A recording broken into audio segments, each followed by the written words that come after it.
সব জল্পনা কল্পনার অবসান ঘটিয়ে মঙ্গলবার ফের ইসরায়েলে এক ঝাঁক ব্যালিস্টিক ক্ষেপণাস্ত্র ছুড়েছে Iran. Israel says missiles have been launched from Iran. And there were frequent explosions as they were shot down by Israel's Iron Dome missile defense system. মঙ্গলবার রাতে তেল আবিব সহ ইসরায়েলি শহরগুলো লক্ষ্য করে ইরান 180টির মতো ক্ষেপণাস্ত্র ছুড়েছে বলে ইসরায়েলের সামরিক বাহিনীর বরাত দিয়ে জানিয়েছে বিভিন্ন আন্তর্জাতিক গণমাধ্যম। Israel says over 100 missiles have already been fired from Iran. ইসরায়েলের আকাশ প্রতিরক্ষা সিস্টেম বেশিরভাগ ক্ষেপণাস্ত্র ভূপাতিত করতে সক্ষম হলেও মধ্য ও দক্ষিণ ইসরায়েলে কিছু ক্ষেপণাস্ত্র সরাসরি আঘাত হানে বলে জানিয়েছে ইসরায়েলের জরুরি পরিষেবা বিভাগ। জেরুজালেম এবং জর্ডান রিভার ভ্যালি থেকে বিস্ফোরণের আওয়াজ পাওয়া গেছে। এতে আহত হয়েছেন কয়েকজন। হামলার সময় ইসরায়েল জুড়ে বেজে ওঠে সাইরেন। লোকজনকে নিরাপদ জায়গায় আশ্রয় নেওয়ার নির্দেশ দেওয়া হয়। বন্ধ করে দেওয়া হয় দেশটির আকাশসীমা। তবে ইরানের পক্ষ থেকে নতুন করে আর হামলার আশঙ্কা নেই বলে জানানো হয়েছে ইসরায়েলের প্রতিরক্ষা বাহিনীর পক্ষ থেকে। হিজবুল্লাহ নেতা হাসান নাসরাল্লাহ, হামাস নেতা ইসমাইল হানিয়া এবং আইআরজিসি কমান্ডার আব্বাস নীল ফোরশনের হত্যার প্রতিশোধ নিতে এই হামলা চালানো হয়েছে বলে জানিয়েছে ইরান। আর ইসরায়েল এই হামলার পাল্টা জবাব দিলে তেহরানের জবাব আরও মারাত্মক এবং ধ্বংসাত্মক হবে বলেও হুঁশিয়ারি দিয়েছে ইরানের রেভলিউশনারি গার্ড। তবে ইরানকে এর জন্য চড়া মূল্য দিতে হবে বলে পাল্টা হুঁশিয়ারি দিয়েছেন ইসরায়েলের প্রধানমন্ত্রী নেতানিয়াহু। গত ২৭ সেপ্টেম্বর লেবাননের বৈরুতে ইসরায়েলের বিমান হামলায় লেবাননের শিয়াপন্থী রাজনৈতিক দল ও সশস্ত্র সংগঠন হিজবুল্লাহর প্রধান হাসান নাসরাল্লাহ নিহত হন। একই সঙ্গে মারা যান ইরানের ব্রিগেডিয়ার জেনারেল আব্বাস নীল ফরওশানও। এই ঘটনা হিজবুল্লাহর জন্য যত বড় আঘাত, ইরানের জন্য ঠিক ততটাই। ইতোমধ্যে 5 দিনের রাষ্ট্রীয় শোক ঘোষণা করেছে ইরান। এমনকি ওই হামলার পরপরই অজ্ঞাত নিরাপদ জায়গায় সরিয়ে নেওয়া হয় দেশটির সর্বোচ্চ নেতা আয়াতুল্লাহ আলী খামেনিকে। এদিকে গত 30 সেপ্টেম্বর এক সাংবাদিক সম্মেলনে ইসরায়েলকে হুঁশিয়ারি দিয়ে ইরানের পররাষ্ট্র মন্ত্রণালয়ের মুখপাত্র নাসের কানানি বলেন, ইসরায়েলের অপরাধমূলক কর্মকাণ্ডের জবাব দেবে ইরান। এর আগে গত জুলাইয়ে ইরানের রাজধানী তেহরানে এক হামলায় নিহত হন ফিলিস্তিনের সশস্ত্র সংগঠন হামাসের রাজনৈতিক শাখার প্রধান ইসমাইল হানিয়া। এ ঘটনার পরও প্রতিশোধ নেয়ার হুঁশিয়ারি দিয়েছিল ইরান, কিন্তু কার্যত ইরানের হুমকি উপেক্ষা করে ফিলিস্তিনের গাজায় বর্বরোচিত আগ্রাসন অব্যাহত রেখেছিল ইসরায়েল। আর 2006 সালের পর সম্প্রতি লেবাননে সবচেয়ে আগ্রাসী হামলা চালিয়ে ইরানকে এক কথায় বৃদ্ধাঙ্গুলি দেখিয়েছে ইসরায়েল।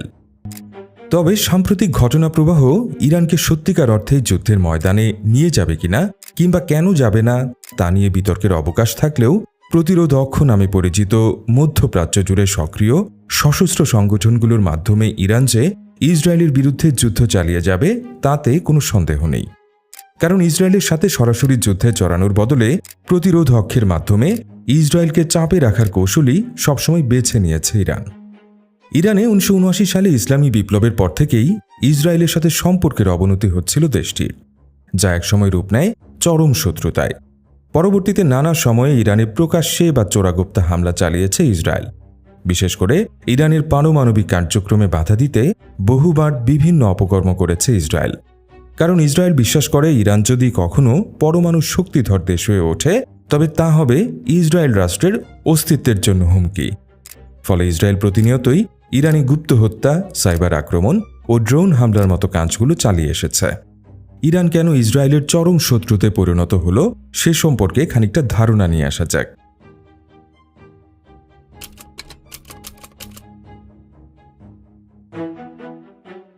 এটাই সেই আলোচিত ট্রান্স ইসরায়েল পাইপলাইন। ইসরায়েলের 2টি শহরকে যুক্ত করা এই পাইপলাইনটির আরও একটি বিশেষত্ব হচ্ছে 1970-এর দশকে এটি পরিচিত ছিল ইসরায়েলি ইরানিয়ান পাইপলাইন নামে। ইরানের ক্রুড অয়েল ইসরায়েল হয়ে ইউরোপে পাঠাতে 2 দেশের এই মিত্রতা ছিল চোখে পড়ার মতো, কিন্তু এটা এখন নিছকই অতীত। 2023-এর অক্টোবরে ইসরায়েলের ভেতরে ঢুকে হামাসের অভাবনীয় হামলা 2 দেশের চিরধরা সম্পর্কে বড়সড় ফাটল তৈরি করেছিল বলাই যায়।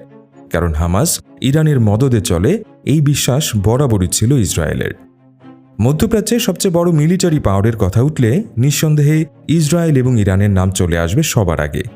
আর শত্রুতার কথাও যদি বলেন সেখানেও পিছিয়ে নেই দেশ দুটি। ইসরায়েল রাষ্ট্রের অস্তিত্ব স্বীকার করতে নারাজ ইরান। কিন্তু দুই দেশের বৈরিতার পেছনে এর চেয়েও যে আরও বেশি কিছু আছে তা হয়তো ইতোমধ্যে আন্দাজ করে ফেলেছেন।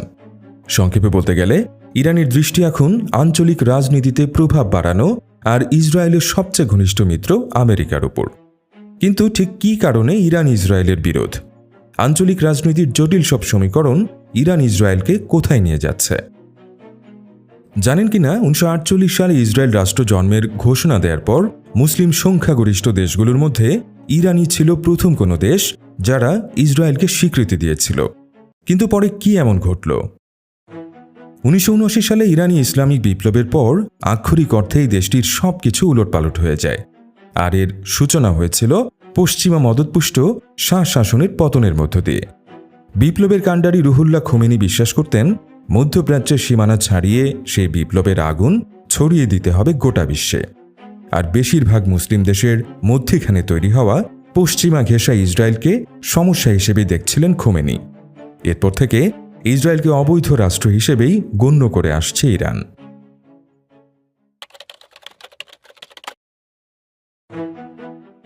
জানুয়ারি 1978 ইরানের রাষ্ট্রীয় সংবাদপত্রে দেশটির নির্বাসিত ধর্মীয় নেতা খোমেনির নৈতিকতা নিয়ে ছাপা হয় একটি নিবন্ধ, যার প্রতিক্রিয়ায় দেশ জুড়ে শুরু হয় অস্থিরতা। হাজার হাজার মাদ্রাসার ছাত্র ও বাজার পেশাজীবী সম্প্রদায় তীব্র প্রতিবাদ জানিয়ে মিছিল বের করে। ইরানের শাহ সরকার সেনাবাহিনী দিয়ে তা দমনের চেষ্টা করেন। নিহত হয় অনেক ছাত্র। জনতা জড়ো হয়ে শুরু করে সহিংস আন্দোলন। আক্রান্ত হয় শাহের ব্যক্তিগত সম্পত্তি, হোটেল, বার, সিনেমা হল ইত্যাদি। সহিংসতা দমনে সেনাবাহিনীর হাতে প্রাণ যায় শত শত মানুষের। বছরের মাঝামাঝি সময়ে শাহ সরকারি কর্মচারীদের বেতন কমিয়ে দেন, বন্ধ করে দেন বড় বড় প্রজেক্ট। দেশে দেখা দেয় খাদ্য ঘাটতি, বাড়ে বেকারত্বের হার। চাকরির খোঁজে তেহরানে আসা বেকার জনতা যোগ দেয় শাহ পতনের আন্দোলনে। এবারও শাহ তার বাহিনী দিয়ে সে আন্দোলন দমনের চেষ্টা করেন, হত্যা করেন বহু আন্দোলনকারীকে। কিন্তু আন্দোলন থেমে থাকেনি। বছর শেষে ডিসেম্বরে মহররমের মাসে আন্দোলনের তেজ আরও বৃদ্ধি পায়। তেমনি এক আন্দোলনে 2 ডিসেম্বর নিহত হন 700 জন। 12 ডিসেম্বর তেহরানে জড়ো হন 20 লক্ষ মানুষ। কিন্তু এবার সেনাবাহিনী জনতার পক্ষ অবলম্বন করে। শাহ পরিস্থিতি শান্ত করতে নতুন প্রধানমন্ত্রী নিয়োগ করেন। খোমেনি তা প্রত্যাখ্যান করেন, ডাক দেন ইসলামী শাসন প্রতিষ্ঠার। 1979 সালের 16 জানুয়ারি চিকিৎসার জন্য শাহ দেশ ত্যাগ করেন, কিন্তু তার আর ফিরে আসা হয়নি। ইতিমধ্যে 1 ফেব্রুয়ারি প্যারিস থেকে ইরানে প্রত্যাবর্তন করেন নির্বাসিত ধর্মীয় নেতা খোমেনি। জনতা তাকে সাদরে গ্রহণ করে অভিবাদন জানায়। 11 ফেব্রুয়ারি পাহলভি রাজ শাসনের অবসান ঘটলে সেনাবাহিনী নিরপেক্ষ অবস্থানে চলে যায়। একজন ধর্মীয় নেতার নেতৃত্বে পতন ঘটে পাহলভি বংশের শাসনের। সফল হয় ফরাসি বিপ্লব ও বলশেভিক বিপ্লবের পর তৃতীয় বৃহত্তম বিপ্লব, ইরানের ইসলামী বিপ্লব। 2017 সালে ইরানের সবচেয়ে পুরনো চত্বরগুলোর একটিতে একটি ঘড়ি বসানো হয়েছিল, কাউন্ট ডাউন, যেখানে জানান দিচ্ছিল 2040 সালে ইসরায়েল রাষ্ট্র ধ্বংসের বার্তা। শুধু তাই নয়, এই চত্বর প্রায় উত্তপ্ত হয়ে ওঠে এমন সব প্রতিবাদ বিক্ষোভে, যেখানে অ্যান্টিসেমিটিক, অ্যান্টি ইসরায়েল ধারণাই মুখ্য হয়ে ওঠে। যাই হোক, এই চত্বরটির কিন্তু আরেকটা নামও রয়েছে, প্যালেস্টাইন স্কোয়ার বা ফিলিস্তিন চত্বর। এর কারণও আছে। 2023 সালের অক্টোবরে ইসরায়েলে হামাসের হামলার পর এই চত্বরে জড়ো হয়েছিল অসংখ্য ইরানি জনতা। মূলত ফিলিস্তিনিদের সমর্থনে ছিল তাদের বিক্ষোভ সমাবেশ। হামাসের প্রতি ছিল অনেকের প্রকাশ্য সমর্থন। অবশ্য অনেক রাজনীতি বিশ্লেষকের মতে অতীতের মতো এসব বিক্ষোভও ইরানের কর্তৃত্ববাদী সরকারের প্রত্যক্ষ ইন্ধনে সাজানো। এ কথা মনে রাখা প্রয়োজন যে ইসলামী বিপ্লবের পর থেকেই ফিলিস্তিনের পক্ষে জোর গলায় কথা বলতে শুরু করেছিল ইরান। আঞ্চলিক শক্তি হিসেবে নিজেদের ভিত মজবুত করতে যে ফিলিস্তিন ইস্যুতে ইরান সরব, এটা নিয়েও সন্দেহ নেই রাজনীতি বোদ্ধাদের। মোটা দাগে এসব কারণেই ইসরায়েলকে শত্রু হিসেবে দেখে ইরান। আর এই বিরোধ শুধু প্রতিবাদ বিক্ষোভেই থেমে থাকেনি। দেশের সীমানা পেরিয়ে এর প্রভাব পড়েছে আঞ্চলিক রাজনীতিতেও। ইরান যাকে অভিহিত করছে এক্সিস অব রেজিস্ট্যান্স নামে। নিশ্চয় জানেন 2023 7 অক্টোবর ইসরায়েলে অভাবনীয় এক অভিযান চালিয়েছিল হামাস। এটাও জানেন মার্কিন যুক্তরাষ্ট্র এবং ইউরোপীয় ইউনিয়ন এ দলটিকে জঙ্গি সংগঠনের তকমা দিয়েছে। তবে এই অঞ্চলে হামাসই একমাত্র দল নয় যারা ইরানের কাছ থেকে অর্থ বা অস্ত্র সাহায্য পাচ্ছে।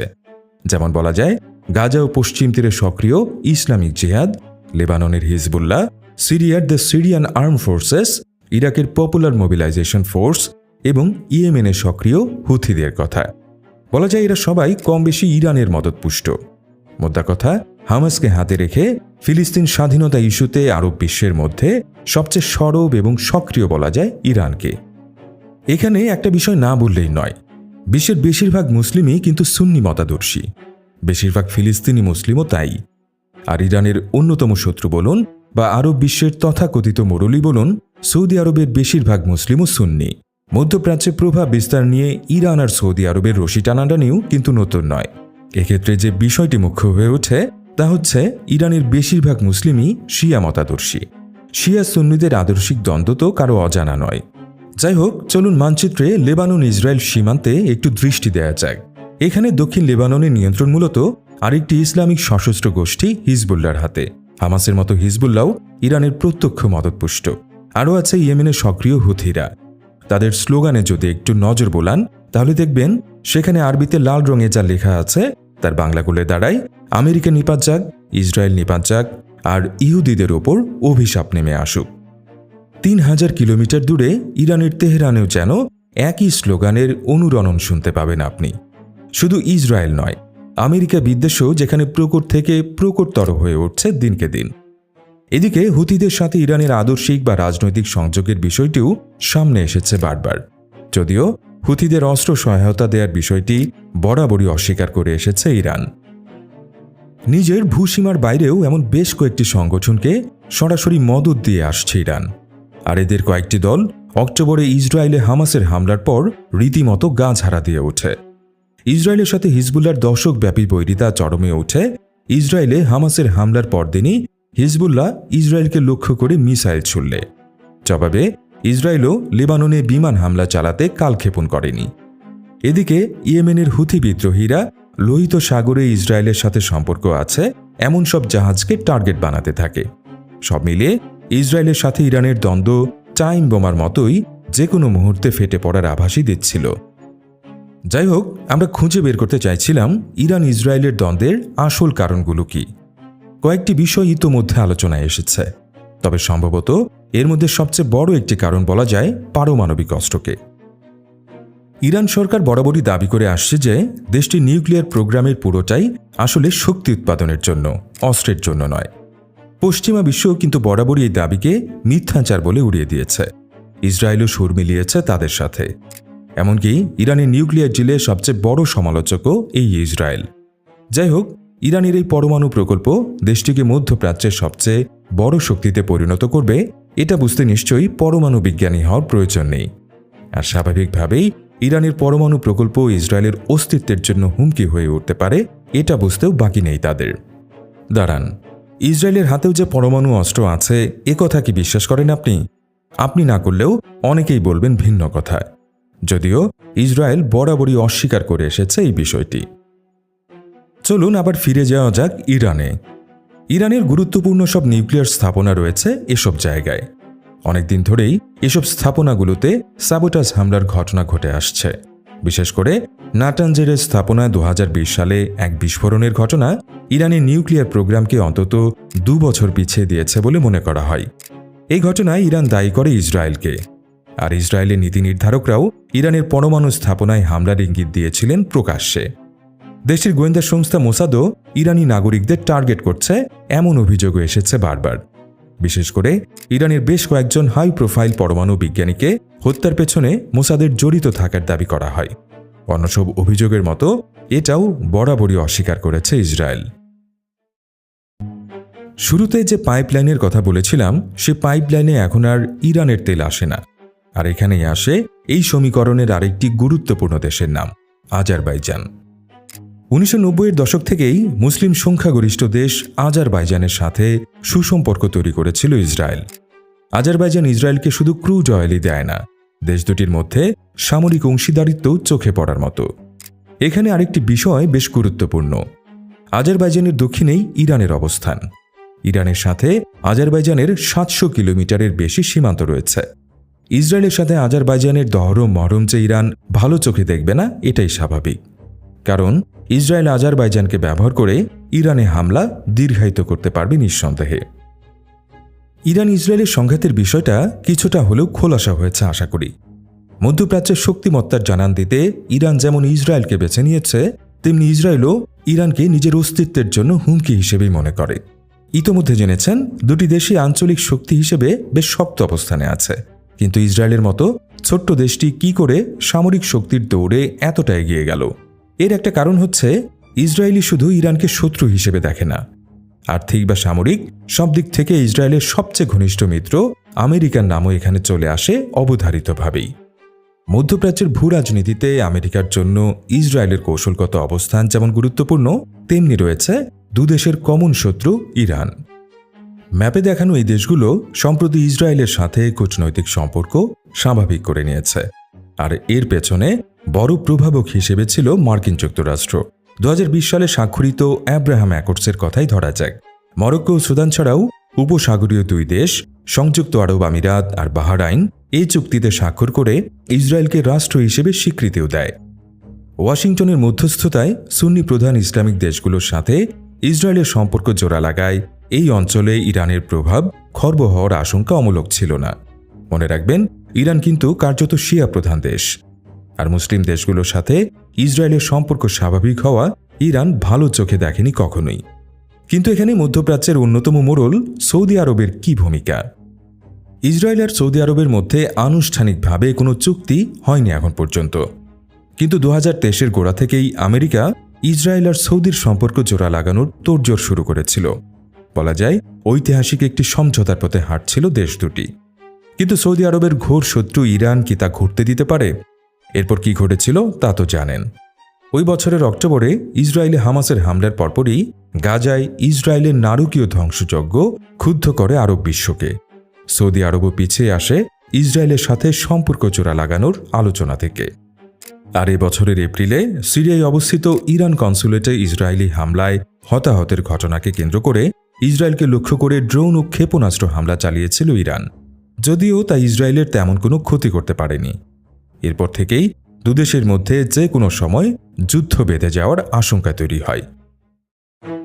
ইসরায়েলকে দেখে নেওয়ার হুমকি দিলেও শেষ পর্যন্ত বরাবরই পিছিয়ে গিয়েছে ইরান, যে কারণে সাম্প্রতিক উত্তপ্ত পরিস্থিতিতেও ইরান সর্বাত্মক যুদ্ধে জড়াবে না বলেই মনে করেন অনেক বিশ্লেষক।